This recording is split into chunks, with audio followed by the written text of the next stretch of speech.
أعوذ بالله من الشيطان الرجيم بسم الله الرحمن الرحيم الحمد لله رب العالمين وصلى الله على سيدنا ومولانا محمد وعلى آله وصحبه أجمعين سبحانك لا علم لنا إلا ما علمتنا إنك أنت العليم الحكيم. So yesterday we talked about shukr as something that represents the attitude, the state, of the Muslim, and that was one of the four things that Sayyidina Ibn Abbas radiallahu anhuma had mentioned when he said, "There's four qualities that if you have, you are successful, you are triumphant: Sidq and Haya and Husn al-Khuluq and Shukr." So Shukr is one of the cornerstones of this deen. And now we're going to talk about another one, which is as-sidq, and see why it is so important in its different meanings. And I'm going to try to basically, Imam Ghazali gives us 6 types of sidq, 6 different meanings of sidq. And Sheikh Abdul Hakim is going to go through them, inshallah. So I will go through them as well, but hopefully for a good reason, which is I'm going to add some extra comments on some of them to do with the effects of these types of sidq on our soul and the transformative power of these types of sidq, just as we talked about dhikr and the transformative power of dhikr in our journey to Allah Azza wa Jal. So that will be my intention, inshallah, and then I will come to this issue of what is a siddiq, because and see if there's anything to add to what our Imam al-Ghazali has said, radiyallahu anhu. So Imam Ghazali says, know that the word sidq is used for six meanings. The first is sidq, truthfulness in fil qawl, in speech, truthfulness in speech. He says, but he also says that in that you have fulfilling promises, being loyal and fulfilling your promise, and as opposed to breaking your promises. He says that falls into truthfulness of speech. And he says that from the perfection of this level is that you don't even say half truths that will mislead somebody, where it sounds true on the outside, on the surface, but you intended something else. So the part of sidq is not just that what you said is somehow objectively true, but it is also true in relation to the listener, that he's not being tricked in any way. So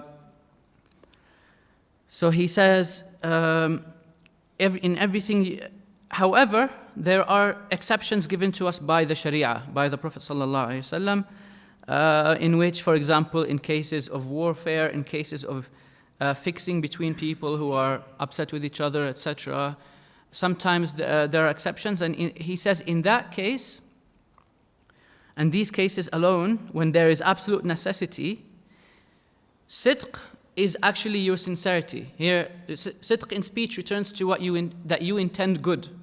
Your intention is good. So no longer the outward meaning. So even though you're saying something that's outwardly not true, because the intention is for good, it becomes sidq. So here he says, here we are looking at the purpose and not the outward form, in these few exceptions allowed by the law. And sidq is one of the, to quote something from Reassurance, as the book that I quoted from when we talked about dhikr, there is a quote by Sheikh Ahmed ibn Idris radiallahu anhu, a great knower of Allah, who said, who is more truthful than God in speech? That's an ayah in the Quran. Who is more truthful than God in speech? So whoever has been granted truthfulness of speech by Allah Azza wa Jal has been granted one of Allah's attributes and descriptions. And that is so being truthful in speech is one way that you are closer to Allah Azza wa Jal because you are adopting one of Allah's attributes. And it is one of the greatest attributes of the Quran, the speech of Allah. He quotes the Andalusian Sheikh Muhyiddin ibn Arabi, radiallahu anhu. He says that he was once walking on the beach and he met one of the awliya of Allah. And this wali of Allah said to Sheikh Muhyiddin, do you know what made the Quran mu'jiz, miraculously inimitable? What makes the Quran miraculous in that no one can imitate it? So Sheikh Muhyiddin said no. He said, because it is pure truth. Pure truth. That is what makes the Quran the foremost quality that makes it a miracle and something that cannot be imitated. And then there's an addition here, and I didn't check if it was from Sheikh Muhyiddin himself or from Sheikh Ahmed ibn Idris. It says, so be truthful and your speech will also be miraculous. What does he mean by that? He means not equal to the Quran miraculous. So the Quran has its own level of miraculous inimitability. Nobody can ever mimic the Quran. But you can also be blessed with a lower level of speech in which your speech is not something that someone can try to imitate if they're just using their mind. Why? Because it's coming from well springs of wisdom. As we have seen, the hadith that Imam al-Ghazali quoted where Rasulullah sallallahu alayhi wasallam said, whoever is sincere for Allah Azza wa Jal for 40 days, then wisdom will gush forth from his heart onto his tongue. So people will utter things that are amazing in their arrangement, amazing in the levels of wisdom behind them. And there is a genre of such writings for the pious people called al-hikam, like the hikam of Ibn Ata'ullah. Ibn Arabi also has al-hikam al-Hatimiyya. Many of the pious have these words of wisdom that often rhyme, that capture so much wisdom, and they are just like truly astounding. And that is lower in level. A higher example even than that is the hadith of Rasulullah sallallahu alaihi wasallam. Sometimes we look at hadith, we don't really notice anything special in it, but if we study the arrangement, we find something amazing. That even the way he arranged the different concepts is something that you would have assumed would take a long time to think about, but it just comes out of him, sallallahu alaihi wasallam. And Sayyidina Umar bin Khattab radiallahu anhu was famous for this. Sayyidina Umar bin Khattab would say things that would be confirmed by the Quran.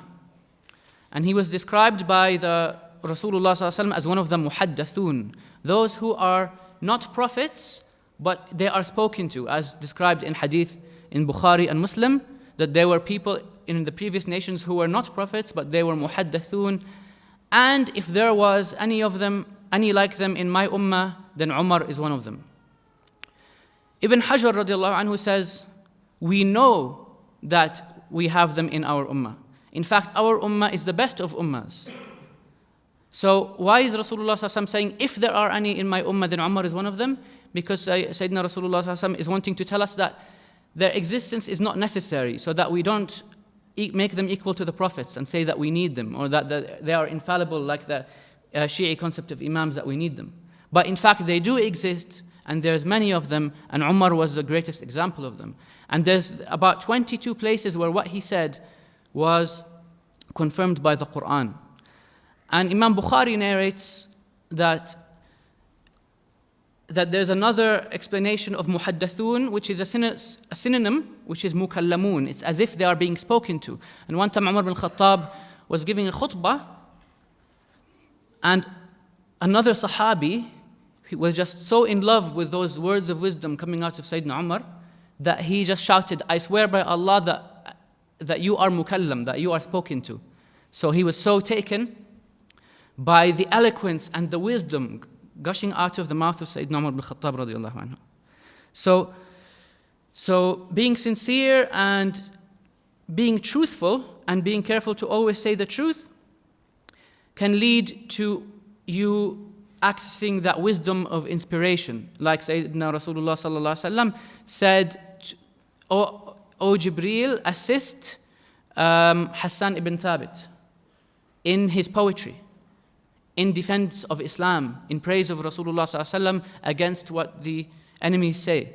So his poems had this spark of inspiration that did not come from him, came from Jibreel alayhi salam. So Sheikh Muhyiddin is saying, or Sheikh Ahmed ibn Idris is saying, be truthful in your speech, and your speech might also become miraculous, but not obviously at the same level as the Quran. That is a whole different other level of miraculous inimitability. So here, sidq in speech, and we're going to come back to sidq in speech and its effects on the heart at the very end when we talk about what is a siddiq. Second meaning of sidq is as-sidqu fi niyyati wal irada. And Imam al-Ghazali says, so sidq in truthfulness or sincerity in your intention and in your intention, what you seek. So here sidq means ikhlas. Here sidq is a synonym of ikhlas. If your ikhlas is proper ikhlas, then you are sadiq. That it means that you have no motive in all of your actions, in all of your silences. There's nothing motivating you except Allah Azza wa Jal, that you want Allah Azza wa Jal. And if any desires of the nafs taint any of your actions, then your niyyah, your intention in this is not sadiq, is no longer sadiq. And that person, Imam Ghazali says, we could, if you want, call them kadhib in their niyyah. They are lying in their niyyah because there's something tainting their niyyah. So about this, Imam Sheikh Ahmed Idris, to go back to reassurance for the seeker. By the way, when I talked about reassurance for the seeker, and I explained it when I talked about dhikr, I said it was a work, 40 hadith by Sheikh Salih al-Ja'fari, where he commented on a hadith that will bring us closer, about how to get closer to Allah Azza wa Jal. But there's another small work at the end, which is a commentary on this beautiful quote attributed to Rasulullah sallallahu alaihi wasallam that is in the Ihya, in the chapter on love. And it is commented on by Sheikh Ahmed ibn Idris. And so that's a different work I'm referring to here in the same book. So he says, radiyallahu anhu, that the true reality of sidq is that you turn to Allah Azza wa Jal in your entirety. Sidq of your tawajjuh, that your orientation, your intention, your turning is towards Allah. You have turned from everything else. You have set your gaze upon your goal fully, and you know your goal, and that's what you intend to seek. He says that is the reality of sidq here in this meaning. That is what sidq is about. And in this he says, sidq is the best intercessor you have with Allah Azza wa Jal. It is your best intercessor.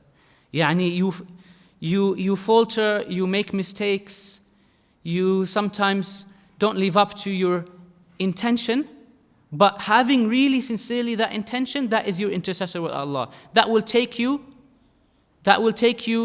higher than sometimes your actions can do, and it will intercede for you with Allah Azza wa Jal, that you really intended good. And we saw the ayah that says, يَدْعُونَ اللَّهَ رَبَّهُمْ بِالْغَدَاةِ وَالْعَشِيِّ يُرِيدُونَ وَجْهَهُ. They're calling upon Allah Azza wa Jal, morning and evening, seeking His face.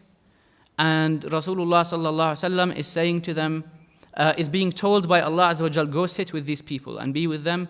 So when Sheikh Salih al-Ja'fari said they attained this rank not because of their dua morning and evening, but because of their intention, that they intend only Allah Azza wa Jal. So that is what raises them in rank. So he says, Sheikh Ahmed bin Idris radiallahu anhu, if one is truthful in turning to his Lord and Master, then there is no intercessor for him greater than that. The basis of the path to Allah is truthfulness and the knowledge that one's Lord only created him to worship him. The servant remains truthful in his worship, directing himself towards his Lord. As the ayah in the Quran says, فَإِذَا عَزَمَ الْأَمْرُ فَلَوْ صَدَقُوا اللَّهَ لَكَانَ خَيْرًا لَهُمْ. It would have been better for them if they were to be true to God, as the ayah in the Quran says. So you direct yourself toward your Lord with full truthfulness and sincerity in your intention, and so you become truthful and sincere in seeking knowledge and seeking nearness to Allah. You come to know why your Lord created you, and you turn to Him with your entirety, with your heart and with your body, with your whole being. And he says, truthfulness is a sword that never misses, and a horse that does not stumble.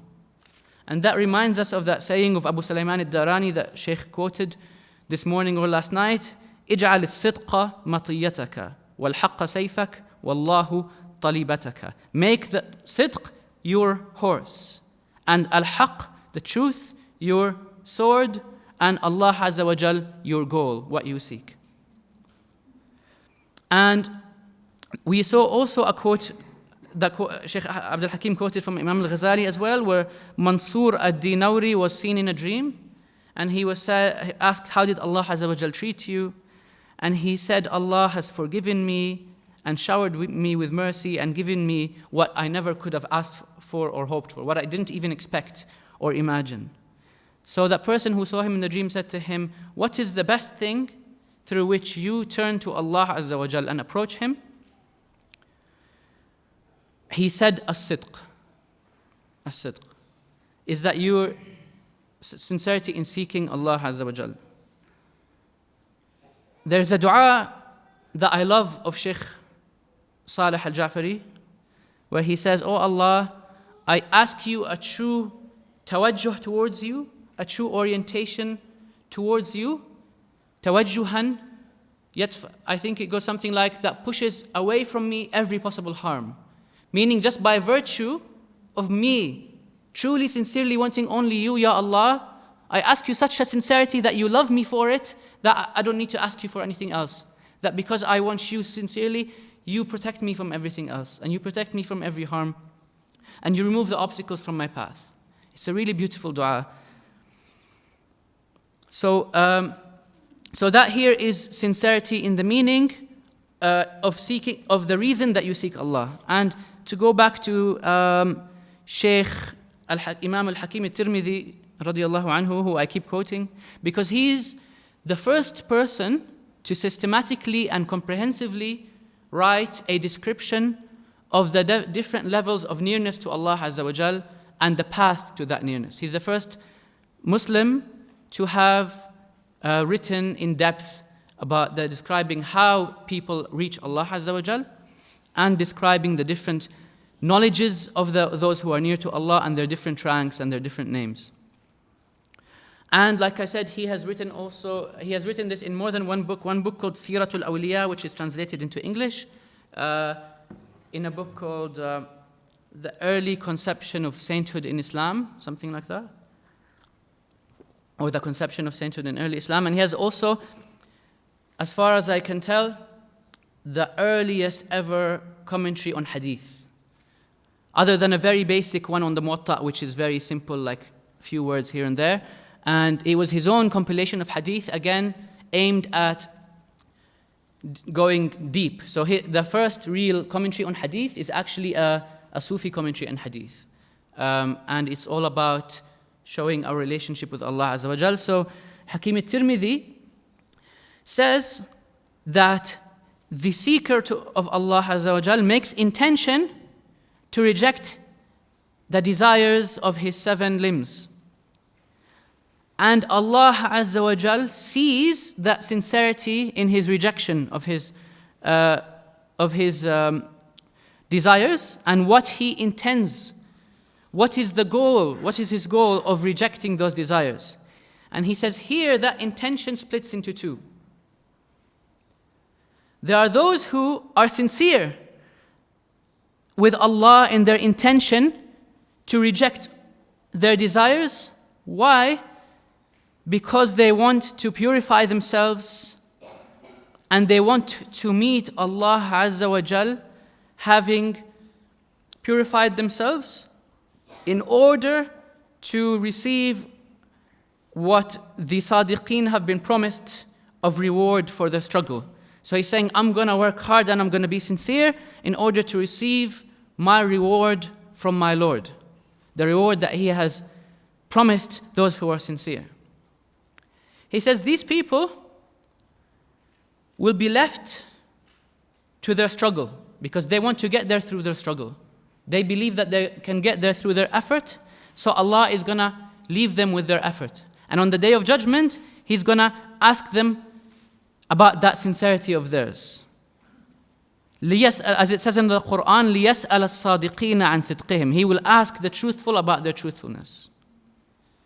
But He says, there are people who are sincere to Allah in rejecting their desires, not because they want that reward of having reached Allah for their struggle, because they want, when they meet Allah Azza wa Jal, they only want to meet Him as His pure servants, because they know that's what Allah wants.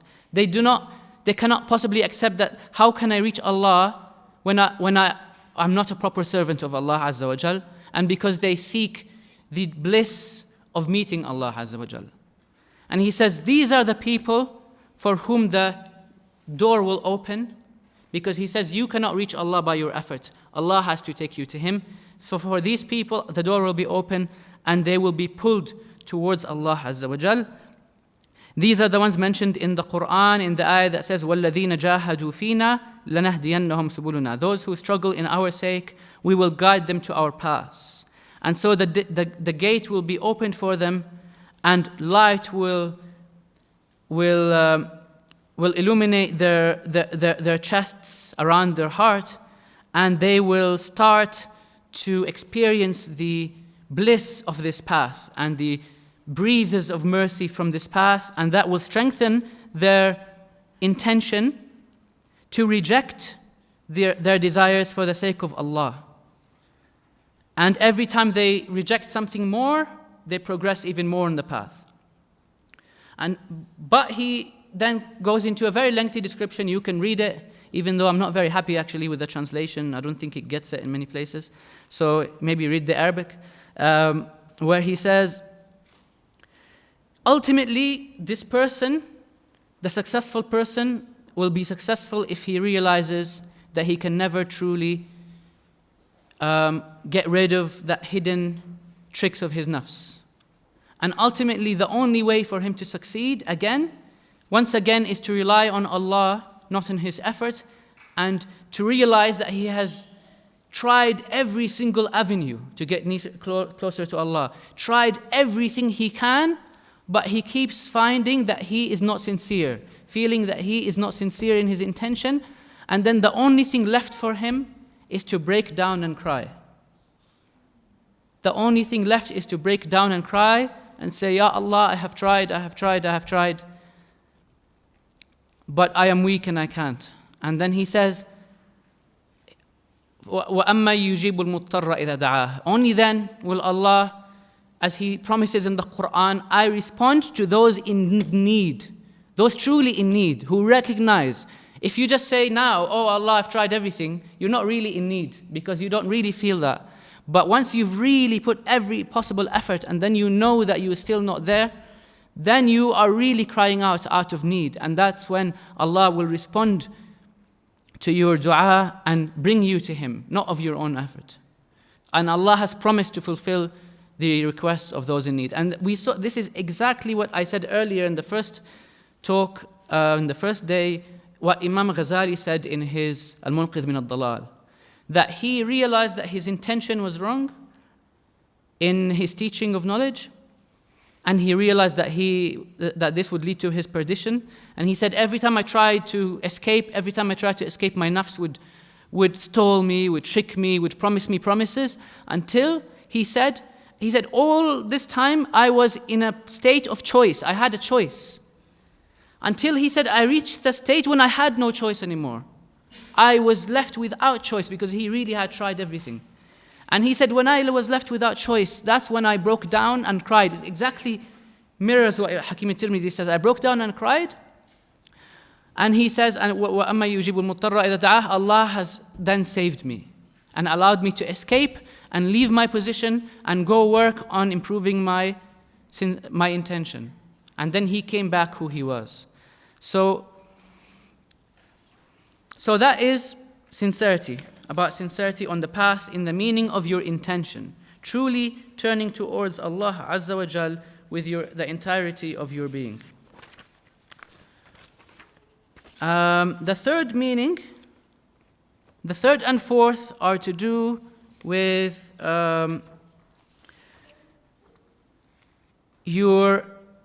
that force of your intention and how steady you stay with that intention. So you've made an intention and it was sincere, but now how forceful is your intention? So here, your desire, your what's the word I'm looking for? Allahumma salli ala Sayyidina Muhammad. Your determination. Third type of sidq, third meaning for sidq, sidqul azm, the truthfulness of your determination. Here, what it means is the power, the strength.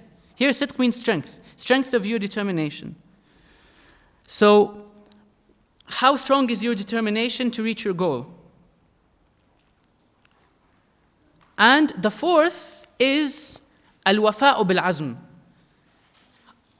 It's possible that when you made your determination is strong. But in the midst of that struggle, you may falter.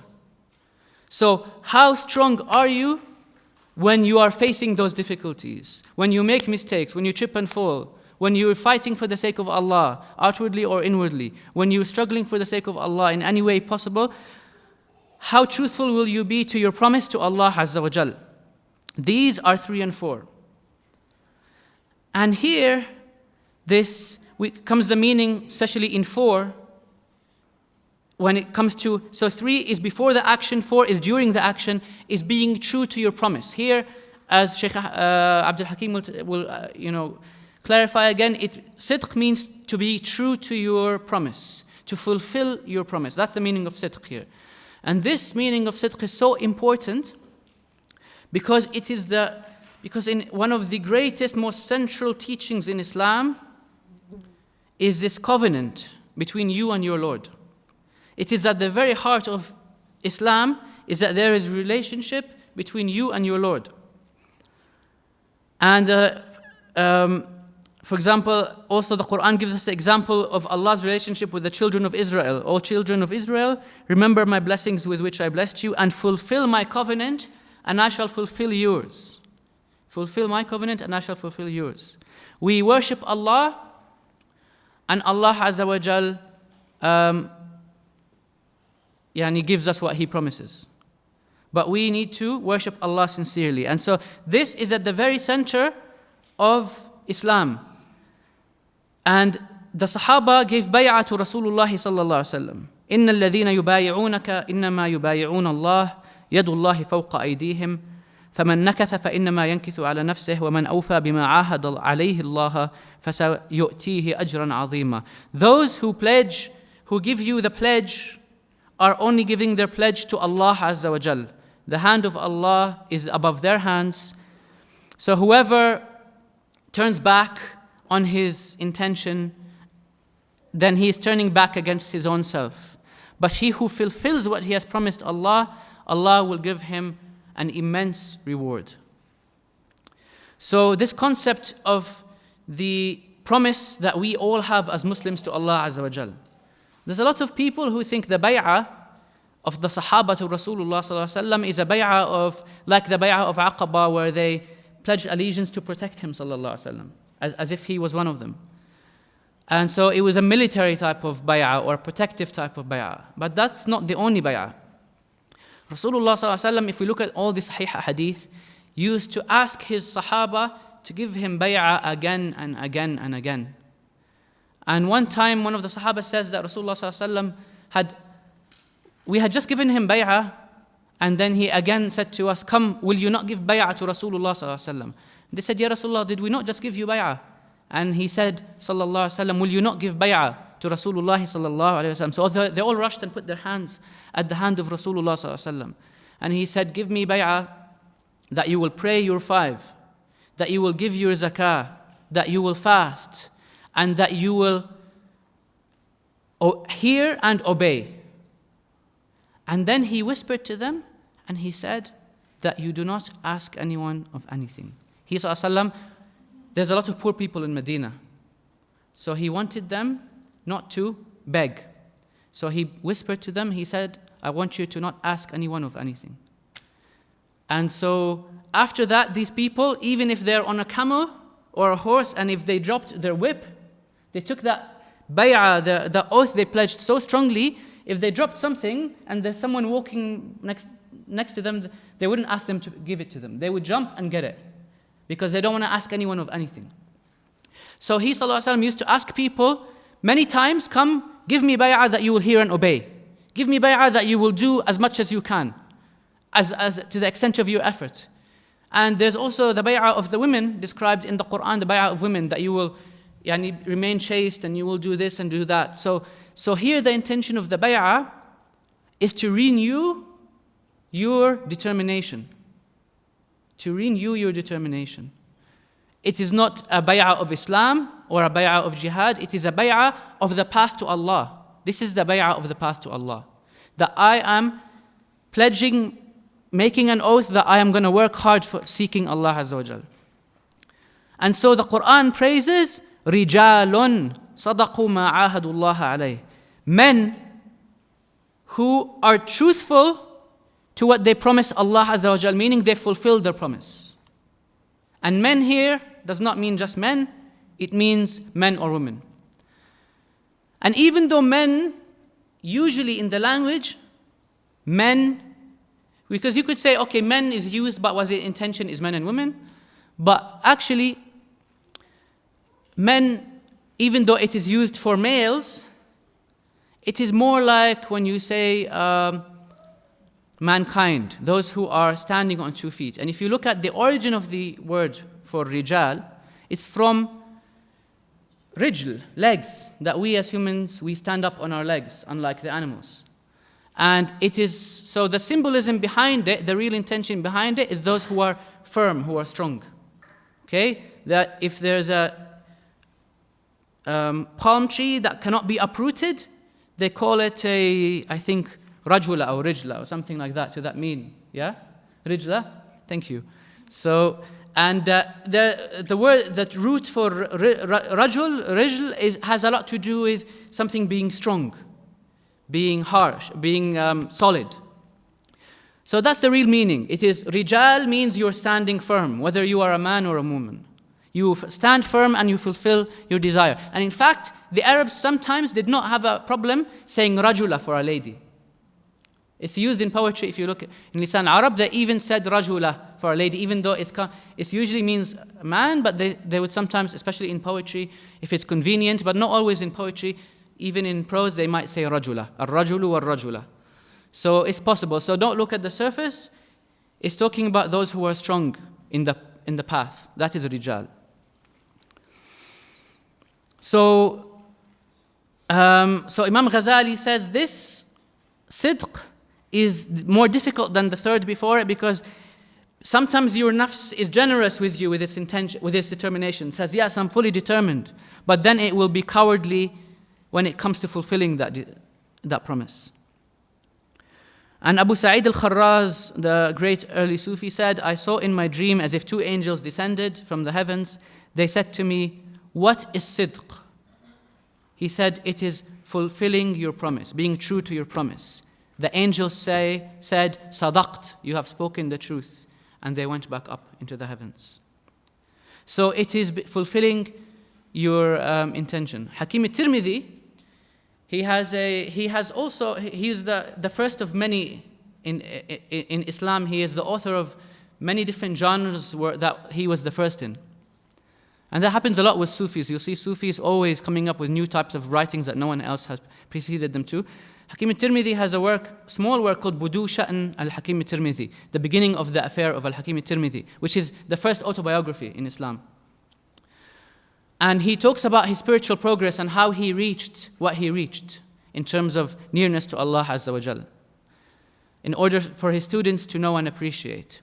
And what's amazing in this is most of this autobiography is about the dreams of his wife, confirming for him his different spiritual stages, as she was traveling the path with him and equal to him. And he concludes that the actual autobiography by describing her spiritual rank, not him. So he wasn't just talking about him. The final conclusion is about her going through all the different names of Allah until she reaches Ya Al-Latif. And we saw Al-Latif as the final name in the 7 in the dhikr. We did, Allahu A'lam. So in this, one of the dreams is that she saw in her dream that she was sat with her sisters and this angel came, and the angel was carrying 2 plants. One was the basil, which is, and the other was the myrtle. And she said, "Where are you going?" And he said to her, "We are going to the worshippers, the ubbad, the people in constant worship to Allah. We place the basil on their hearts in order to help them worship Allah. But the basil," they said, "is only fresh in the summer." So it represents those bursts of ibadah, those come when people are in a good opportunity, they find it easy to go to their ibadah. And the basil represents that it's a beautiful smelling plant that refreshes them for worship. Then they said, as for the myrtle, it's an evergreen plant. It is green whether it is winter or summer. And we place it on the hearts of the siddiqun, through which they experience true sidq. So it symbolizes being constant on your path to Allah Azza wa Jal. The evergreen. So being a sadiq is someone who is fulfilling his promise no matter what the difficulties are. Whether it's easy or hard, they're on it. And then maybe I just remembered another part of that same dream that will be useful later in the rest of the talk, so I'll say it now. Then the angel said to her, "Tell your husband to purify his house." She said, "We have so many babies in the house, I can't keep it pure."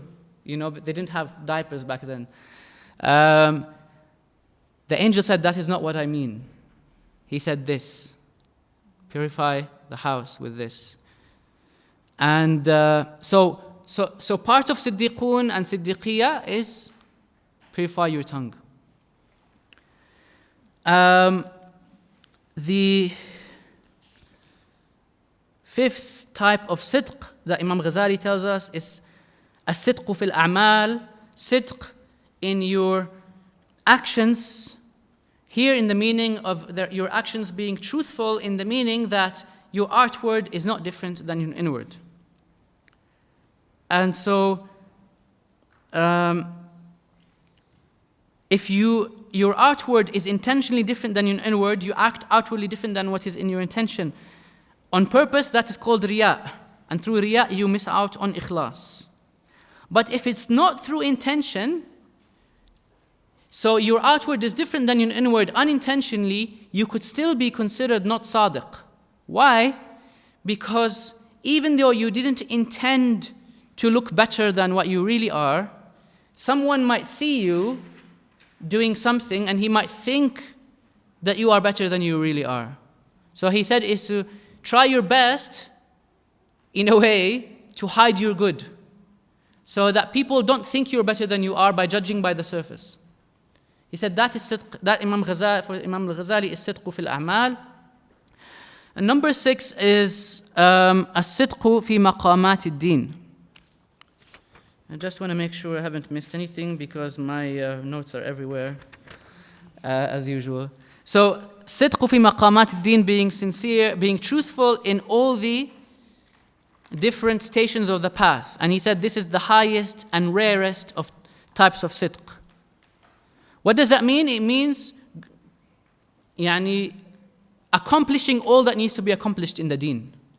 Accomplishing true fear of Allah and true love of Allah and generosity and all the different things that are good in this deen, accomplishing them all, that is sidq in maqamat ad-din. And the verses he mentions, إِنَّمَا الْمُؤْمِنُونَ الَّذِينَ آمَنُوا بِاللَّهِ وَرَسُولِهِ ثُمَّ لَمْ يَرْتَابُوا وَجَاهَدُوا بِأَمْوَالِهِمْ وَأَنفُسِهِمْ فِي سَبِيلِ اللَّهِ أُولَٰئِكَ هُمُ الصَّادِقُونَ. Those are the truthful ones. Who? The believers who believe in Allah and His Messenger, and they do not waver, and they struggle with their wealth, and they struggle with their own selves in the sake of Allah. So if you do all of that, you are a sadiq. ليس البر أن تولوا وجوهكم قبل المشرق والمغرب ولكن البر من آمن بالله واليوم الآخر والملائكة والكتاب والنبيين وآتى المال على حبه ذوي القربى واليتامى والمساكين وابن السبيل والسائلين وفي الرقاب وأقام الصلاة وآتى الزكاة والموفون بعهدهم إذا عاهدوا والصابرين في البأساء والضراء وحين البأس أولئك الذين صدقوا وأولئك هم المتقون. So piety is not whether your direction, your qibla is this way or that way. Your piety is who believes in Allah and the last day and the angels and the book, yani the commandments and the prophets, and gives of his wealth even when he wants it, even when he wants to keep it, gives of it to those who are near, the next of kin, to the orphans, to those who are completely poor, to the travelers, to those who ask. To those who ask means even if they're wealthy. Yani,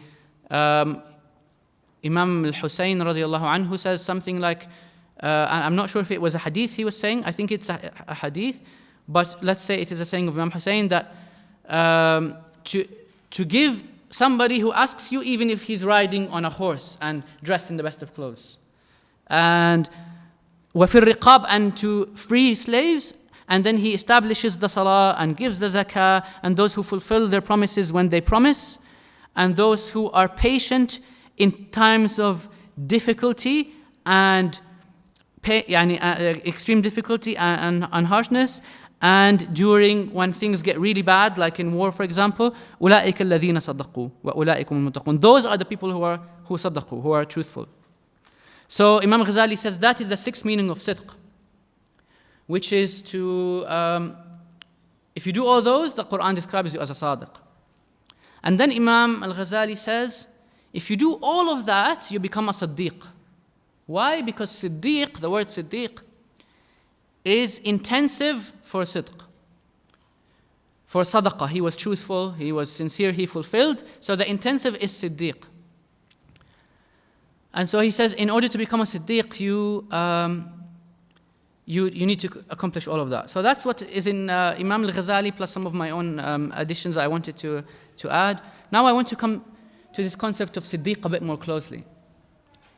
Siddiq, as we know, is a rank mentioned in the Quran that is higher than the shuhada and below the prophets. وَمَن يُطِعِ اللَّهَ وَالرَّسُولَ فَأُولَٰئِكَ مَعَ الَّذِينَ أَنْعَمَ اللَّهُ عَلَيْهِمْ من النبيين والصديقين والشهداء والصالحين وحسن أولئك رفيقا. Those who obey Allah and His Messenger, they will be with those whom Allah has blessed. Who are the ones? So they're not necessarily among those four ranks. But they will be with them, or they can become amongst them. What are the four ranks? Highest is the prophets, and then the siddiqun, and then the shuhada, and then the salihun, the righteous. So, and it is a title given to some figures in the Quran, like Maryam alayha salam, and Sayyidina Yusuf, and Sayyidina Ibrahim, and perhaps others. So it is a title, it is a type of spiritual rank. It's a very high spiritual rank. Imam al-Ghazali says it is the highest rank below prophecy. It's the first rank below prophecy. And we know that Abu Bakr as-Siddiq, of course, is one of them. And he was given that rank by Rasulullah sallallahu alayhi wasallam. So, what is this rank and how does one reach it? Imam Ghazali says, every breath of the Siddiqun is worth the reward of 1,000 martyrs. That is the rank of the Siddiqun. Because they are not just martyrs of the battle, which is a momentary thing. Yes, you showed courage momentarily in battle, and that is of course an immense courage, seeing the flashing of the swords above your head and being firm. But that is a momentary struggle, whereas the Siddiq is the one who is in constant struggle for the sake of Allah. So that is why their rank is higher than the Shuhada. They are struggling outwardly and inwardly, and they're doing the jihad of the battle and the jihad of the nafs, which is harder and greater. So Imam Ghazali says every one of their breaths is a rank of 1,000 martyrs. So who are these people? So we see Imam Ghazali, he gave us these 6 types of sidq. He said siddiq. Siddiq is intensive for sidq, from sadaqah. And therefore, if you fulfill those, you become a siddiq. But I believe that's not the complete picture. Because we have in the seerah Abu Bakr as-Siddiq radiyallahu anhu, who was given that title when he believed Rasulullah sallallahu alaihi wasallam unshakably. When he came back from the Mi'raj, and people started saying, look at what your companion is saying. He's saying that he went to Jerusalem and went up the heavens and came back to Mecca all in one night. And people could not even imagine it. In fact, it was harder for them then to imagine these things than us now with our technology and with our sci-fi movies. It helps, it gives us ways to understand these things, when back then it was almost impossible to imagine these things. And Sayyidina Abu Bakr as-Siddiq said, إن كان قال هذا فقد صدق. If he said that, he said the truth, sallallahu alaihi wasallam. There is no doubt about it. So he became known as a Siddiq. So here you see Abu Bakr radiallahu anhu is called a Siddiq through believing, which is saddaqah, and not the same as sadaqah. Sadaqah is he said the truth, and saddaqah is to believe. And they're mirrors of the same thing, and that will help us understand this whole concept. Because the one who speaks, sadaqah, he spoke the truth, and the other side is the person listening. If he believes him, saddaqahu, he made him out to be true. And so he believed, meaning he accepted his speech to be true. That's what it means of belief. So really, sadaqah and saddaqah, they're not the same word, but they're mirrors of each other. And so here we have the possibility of Siddiq being the intensive of saddaqah, not the intensive sadaqah. And we see that in the Quran. If we look at the Quran and try to see why Maryam is called Siddiqah, Maryam is described as a Siddiqah. Let's see where we are. So it says that Isa ibn Maryam was a messenger. وَمَا الْمَسِيحُ ابْنُ مَرْيَمْ إِلَّا رَسُولٌ قَدْ خَلَتْ مِنْ قَبْلِهِ الرُّسُلُ وَأُمُّهُ صِدِّيقًا. As for the Masih, son of Mary, he was but a messenger, the like of whom other messengers had gone before him, and his mother was a Siddiqah. So our Mufassirin tell us here that Siddiqah comes from belief, sorry, yeah? Sorry, can you maybe write these 2 words down? Like, for me they sound the same. Sadaqa and saddaqa, the only difference is the shadda on the dal, the intensive on the dal, saddaqa. So, yeah, that's the only difference, that shadda. But so, huh? Yeah? So,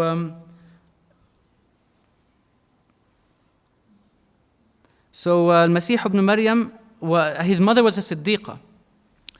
If we look, for example, at Al-Hakim al-Tirmidhi again, because he happens to mention this in his Siyar al-Awliya, he says, Maryam, when she was given the glad tidings of the Masih, of being given a Masih without she believed in what the angel said to her. So Allah praised her and said in the Quran, وَصَدَّقَتْ بِكَلِمَاتِ رَبِّهَا وَكُتُبِهِ وَكَانَتْ مِنَ الْقَانِتِينَ. She believed in the words of her Lord and His books.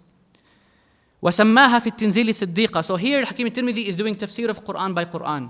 He's saying she was called a Siddiqah in one ayah because she saddaqat. Another ayah says she saddaqat بِكَلِمَاتِ رَبِّهَا. She believed in the words of her Lord. And Mufassirun have differed on what that means, the words of her Lord. Some say what Hakim al-Tirmidhi said, which is believed in the glad tidings of Isa.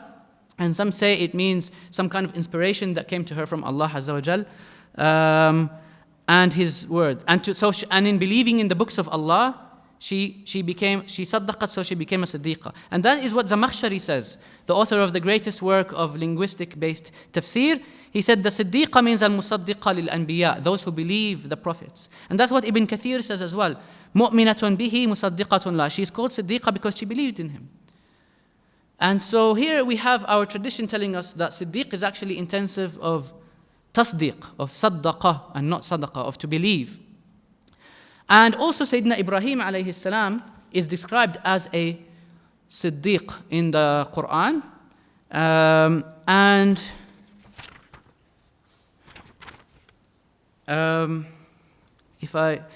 There we go. وَاذْكُرْ فِي الْكِتَابِ إِبْرَاهِيمَ إِنَّهُ كَانَ صِدِّيقًا نَبِيًّا. And mentioned in the book Ibrahim, he was a siddiq and a prophet. Now, if we want to do tafsir of Quran by Quran, in another surah, وَنَادَيْنَاهُ يَا أَنْ يَا إِبْرَاهِيمَ قَدْ صَدَّقْتَ الرُّؤْيَا. You صَدَّقْتَ الرُّؤْيَا. Now, Mufassirin are in two minds about this word, صَدَّقْتَ الرُّؤْيَا, because if it was to fulfill a ru'ya, it would have been more صَدَقْتَ الرُّؤْيَا. That he fulfilled, he acted upon it. But they say it's possible that it could also mean صَدَّقْتَ to mean that. Other people means, no, صَدَّقْتَ الرُّؤْيَا, you believed. You believed ru'ya to be true from your Lord, and so you acted upon it. Interestingly enough, just to mention an interesting tafsir of this ayah, because we are in Al-Andalus, by Ibn Arabi, Sidi Muhyiddin Ibn Arabi, he says, he believes that, he takes it very literally, صَدَّقْتَ الرُّؤْيَا, you believe the ru'ya. He says Allah never wanted Ibrahim to take that dream literally, because dreams can either be literal or can need interpretation. So he said Allah was never testing Ibrahim to sacrifice his son. He gave him a symbolic dream, but for some reason, because of the state that he was in, Sayyidina Ibrahim, he thought that this is the type of dream that did not need interpretation. And so he wanted to act upon it, and Allah rewarded him for that. And so it says, قَدْ صَدَّقْتَ الرُّؤْيَا, you believed the vision, even though that's not what I wanted you to do. So I wasn't really telling you, go kill your son as a test. So that's one interesting interpretation. But the point is, صَدَّقْتَ very likely means, for the people of the language, you believed. And so he became known as a siddiq. So we have these two qualities of to believe and to be truthful. And with both of these, we see them leading to this siddiqiyya. So we see siddiqiyya in Islam being reached by truthfulness, and siddiqiyya being reached by this strong belief. So why is that? Why is that? And what is the relationship between the two? And there's also, of course, to be sincere in your actions and fulfilling your needs. And before I come to this, also one more thing is that we have to recognize also that in the Torah and in the Jewish tradition before Islam, they had the word siddiqin, zaddikim. And so that word is actually mentioned already in previous traditions, and Nuh alayhi salam is mentioned as a tzadiq in the Torah.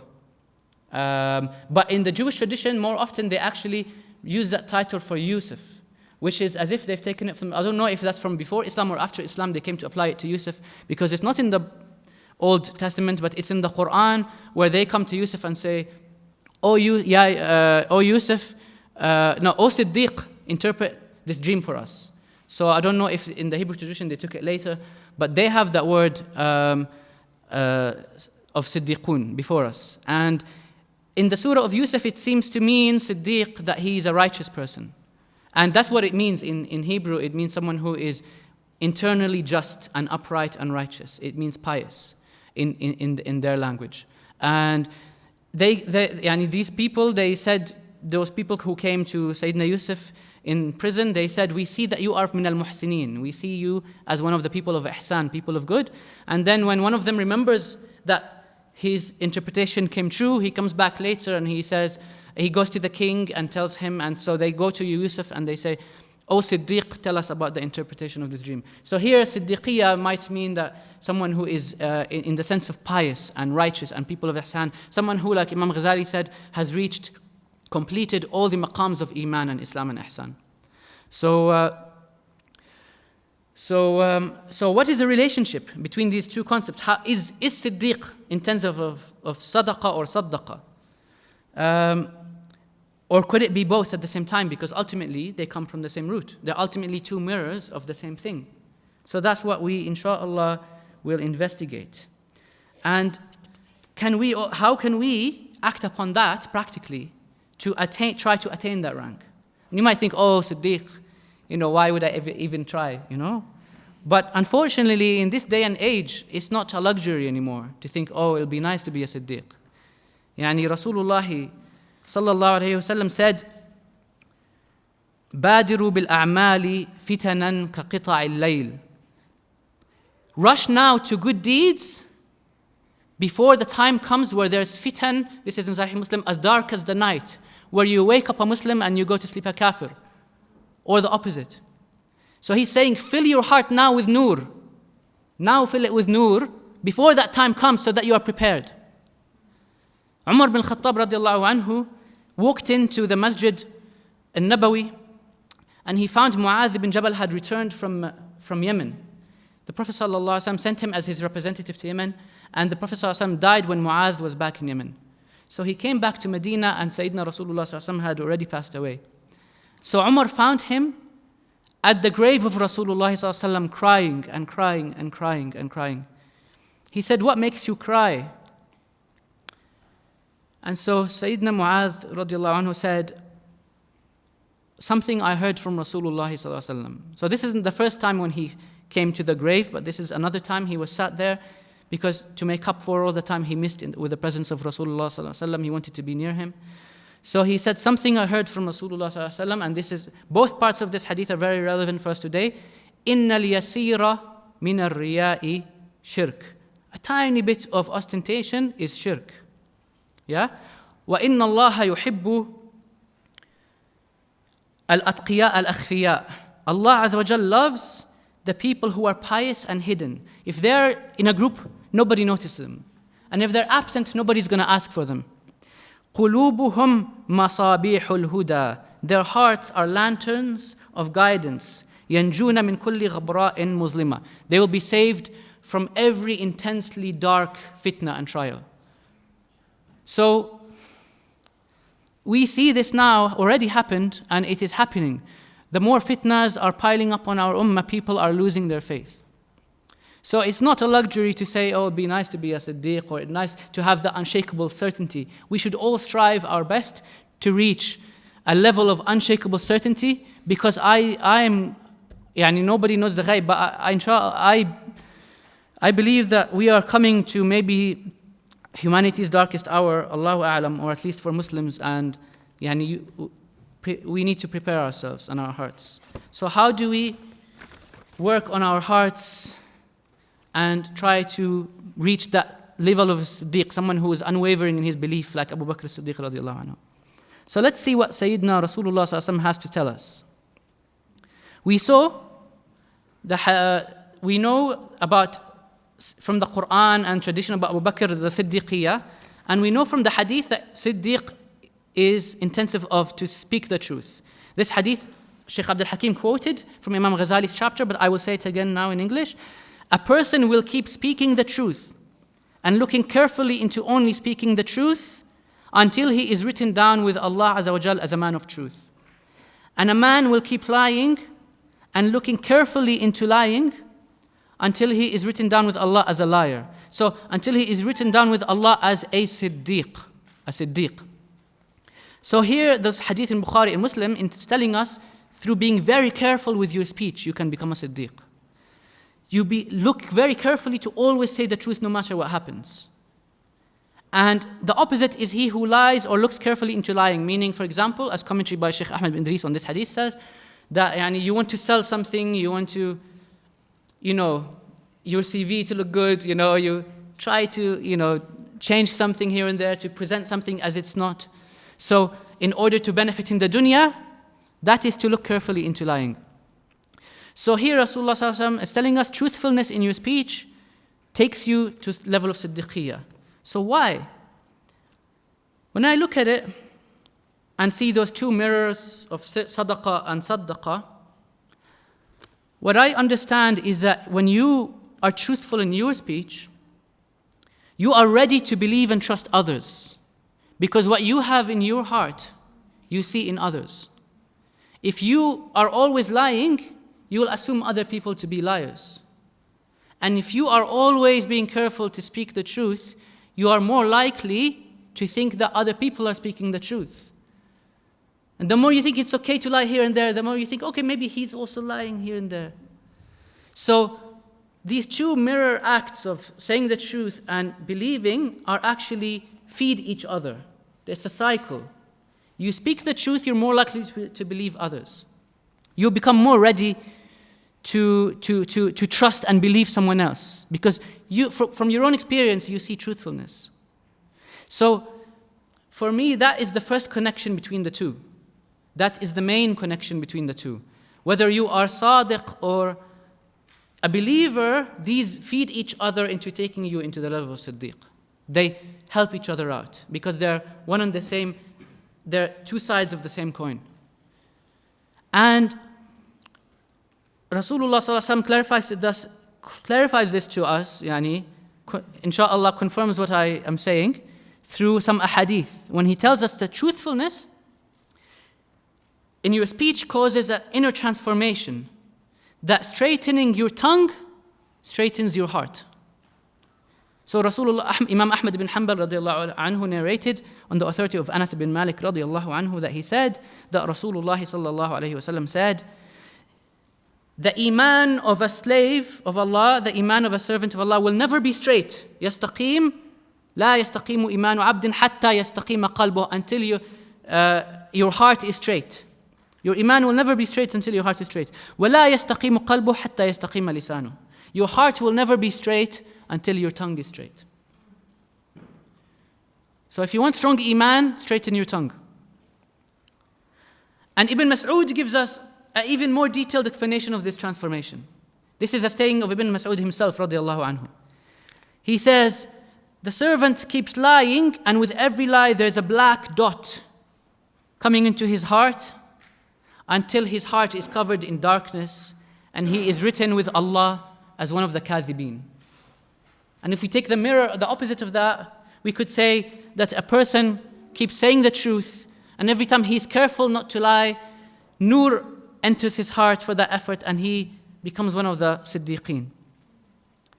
In a hadith in Bukhari and Muslim, the Prophet ﷺ said, oh, that's the one actually that Shaykh Abdul Hakim recited to us, not the one I said before. I think, إِيَّاكُمْ وَالْكَذِبْ فَإِنَّ الْكَذِبَ يَهْدِي إِلَى الْفُجُورِ وَإِنَّ الْفُجُورَ يَهْدِي إِلَى النَّارِ وَمَا يَزَالُ الْعَبْدُ يَكْذِبْ وَيَتَحَرَّى الْكَذِبْ حَتَّى يُكْتَبَ عِنْدَ اللَّهِ كَذَّابًا. And be careful of lying, for lying leads to impiety, and impiety leads you to the fire. And a person will keep lying and being careful about making his lies happen until he's written with Allah as a liar. And that reminds us, gives us a deeper understanding of the hadith, famous hadith of Mu'adh ibn Jabal, where he says, where Rasulullah ﷺ says something along the lines of, be careful of your tongues, leading you to the thing that most takes you into the fire, or the tongue can lead you to the fire. And Mu'adh ibn Jabal says, something you say can lead you to the fire. And Rasulullah ﷺ says, Ya Mu'adh, is there something that leads you into the fire more than the harvest of your tongues? So it's not just that you lied, it's that inner transformation happening in your heart when you lie. It's that dots of darkness that are covering you. It's that crookedness of your tongue leading to a crookedness of your heart. So this gives us a better understanding of that hadith of Mu'adh, the danger of lying. Sayyidina Abu Bakr even said something more than that, something more extreme than that. He says, إِيَّاكُمْ وَالْكَذِبْ فَإِنَّهُ مُجَانِبٌ لِلْإِيمَانِ. Be careful of lying, because lying is here and iman is here. They cannot be together. وَعَلَيْكُمْ بِالصِّدْقِ فَإِنَّهُ مَعَ الْبِرِّ. And be with truthfulness, for it is with birr, it is with piety in the same place. وَهُمَا فِي الْجَنَّةِ. And they together will take you to Jannah. وَإِيَّاكُمْ وَالْكَذِبْ فَإِنَّهُ مَعَ الْفُجُورِ وَهُمَا فِي النَّارِ. And be careful of kadhib, for it is with fujur, impiety, and they together will lead you to hell. That is what Abu Bakr said radiallahu anhu in two different narrations, narrated by Imam Ahmad ibn Hanbal radiallahu anhu. And that is like the hadith in the Muwatta of Imam Malik, where someone says, Ya Rasulullah, could a believer be a coward? Because you think if he really believes in Allah, he will not be scared of anything. He will not be scared of the enemies in battle. But Rasulullah said, yes, it is possible. And they said, Ya Rasulullah, could the believer be stingy with his money? Because you think, oh, he trusts in Allah's provision. But Rasulullah said, yes, it's possible. They said, Ya Rasulullah, could the believer be kadhab, a constant liar? Not someone who lies once in his life, but someone who lies a lot. He said, no, la. Sallallahu Alaihi Wasallam. He said, la. It's impossible. So lying affects your heart into disbelief. And being truthful makes you more ready to accept the truth of others, including the truth, first of all, of Rasulullah Sallallahu Alaihi Wasallam. If you think it's okay for me to lie, it's part of life, then you might start to doubt, okay, is he saying the truth? Is he saying the truth? Then you think, how do I know that all these people claiming to be pious sheikhs, for example, are saying the truth? And then you take it up higher. How do I say that all these people claiming to be prophets are saying the truth? So the more truthful you are, the more you are willing and receptive to receive truth and receive. And that's why we saw with Sayyidina Umar how he received inspiration. He was a muhaddath. He was someone who, words of wisdom gushed out of his heart. And likewise, Rasulullah ﷺ tells us this beautiful hadith in Sahih Muslim. إِذَا اقْتَرَبَ الزَّمَانِ لَمْ تَكَدْ رُؤْيَا الْمُسْلِمْ تَكْذِبْ. When the time draws near, and the mufassir, sharihun differ on this, but most likely in the end of times draws near, لَمْ تَكَدْ رُؤْيَا الْمُسْلِمْ تَكْذِبْ. The dream vision of the Muslim will rarely lie. But then he ﷺ explains, وَأَصْدَقُكُمْ رُؤْيَا أَصْدَقُكُمْ حَدِيثًا. The most truthful of you in his dream visions, the one whose dream is the most, will be more likely to come true as he saw it, to reflect reality in the unseen, is the one of you whose speech is most truthful. وَرُؤْيَا الْمُسْلِمْ جُزْءٌ مِّن 45, or in this narration, another narration, 46 جزء من النبوة, that it is a portion out of 45 or 46 portions of prophecy. So this readiness for this type of prophecy, because if you are a prophet, you need to be truthful. And so this readiness for this type of prophecy and the truthfulness of this prophecy and this inspiration coming to you from Allah and the truthfulness of any guidance coming to you from Allah is affected by how truthful you are in speech. So, because they are mirrors of each other and they feed each other, and we saw how lying darkens your heart and truthfulness and being very careful about being truthful illuminates your heart. And Rasulullah said, I promise a palace in the midst of paradise for someone who never lies even when telling a joke. And Rasulullah said, I joke, but my jokes are always truth. Everything I say is on the outward correct. It's just a joke that at the beginning you misunderstand it, but if you think about it, it makes sense. So I can't remember the wordings of two of the examples now to do with baby camels and older people. Anyway, so he saw I'm always careful. And even with, when something like Rasulullah was joking with an old lady, he said, old ladies will not go into paradise. And then she was so scared, and he said to her, everyone will be young in paradise. So his joke was true. And even though we are allowed to lie in war, you are allowed to lie in war, Rasulullah ﷺ tried to at least, and here Imam al-Ghazali said, the intention makes it true. It's not a lie anymore, even if you say it's completely untrue. But not with Rasulullah ﷺ, because he is a prophet. So even he at least made the outward true. Okay, so before the battle of Badr, I think, or one of the battles, maybe not Badr, this man from a different tribe, non-Muslim tribe, saw the Muslims approaching, and he said, where are you from? And the Prophet ﷺ was afraid of saying who they are in case this man will go tell the enemies of Islam. So he said, min ma', from water. And there's a tribe called ma'. So, but he is saying every human being comes from water. So Rasulullah ﷺ, even though it's allowed and it's not considered a lie in any way, he tried to at least speak only the truth. And so this is a practical way for us, inshallah, to try to work on our faith through being truthful. And Abu Bakr radiallahu anhu said, أصدق الصدق الأمانة وأكذب الكذب الخيانة. The highest form of truthfulness shows in you fulfilling your promises and being loyal. And وأكذب الكذب الخيانة. And the highest, most intense form of lying is to betray somebody. So it's not just sidq in your tongue, but sidq in your action. And we saw Imam al-Ghazali already placed fulfilling your promises under the same rubric, under truthfulness of speech. He says under that falls truthfulness in your actions. So sidq is your intention, it's in your words, and it's in your actions. And sidq, as we know, is also in intending nothing but Allah Azza wa Jal. And we remember here the quote from yesterday. A man said to a wise man, I have never seen a truthful person. He said to him, if you had been truthful, you would have recognized the truthful ones. So again, being truthful allows you to, it's all reciprocating, it all helps each other out. And so I conclude with a beautiful line of poetry that I love, half of a line of poetry. وَظُنَّ خَيْرًا بِأَهْلِ الدِّينِ وَالْحِكَمِ. Always have good opinion of the people of religion and the people who speak words of wisdom, because that will help you increase your capacity to believe, and ultimately believing in the righteous is a stepping stone to confirming your belief in Rasulullah sallallahu alaihi wasallam and in the revelation. So may Allah Azza wa Jal give us a tawfiq to be truthful people inwardly and outwardly, in speech and action and sincerity. And may Allah Azza wa Jal take us to Him, not through our own effort, but through His generosity and kindness, and allow our hearts to be pure and receptive to His inspiration and to His guidance. And we ask Allah Azza wa Jal for hearts that are alive, that are connected to Him. وصلى الله على سيدنا مولانا محمد الصادق الأمين وآله وصحبه أجمعين.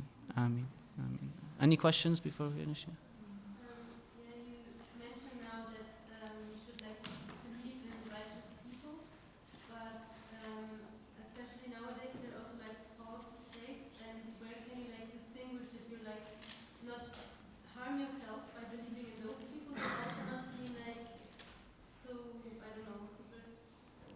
It's just to tend to think more to good of others, and to usually I think the good are more than the bad.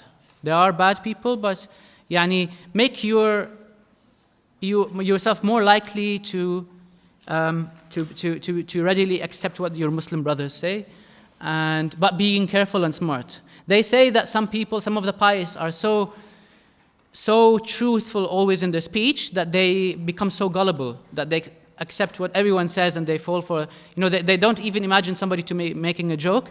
But as Sheikh Abdul Hakim told us yesterday very wisely, the siddiqun, and on the path to siddiqiyya, as your soul becomes more and more pure and your heart is filled with the light of Allah, you can pierce and have a piercing vision and come to distinguish truth from falsehood. And you can come to recognize who is lying and who is not.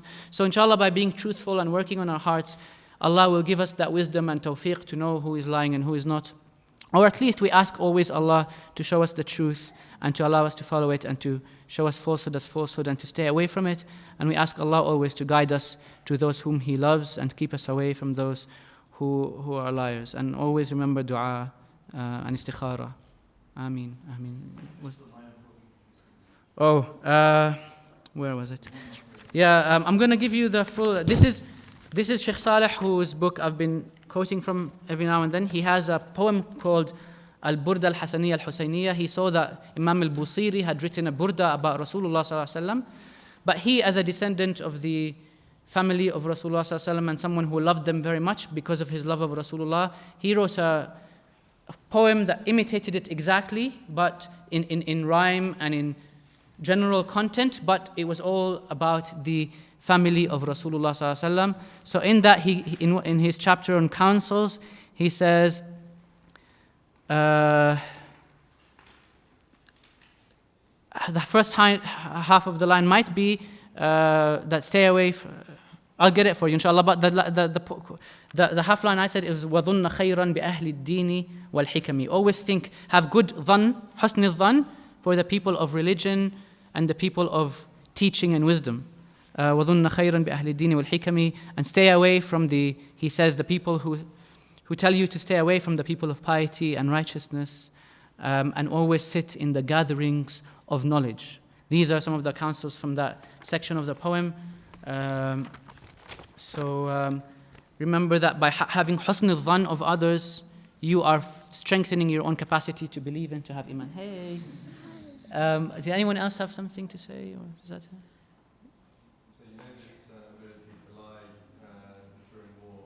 Yeah. Would you say that only applies to physical war? I don't know. Ask the fuqaha what they say about that. Okay, that's it. All right, alhamdulillah. Thank you very much.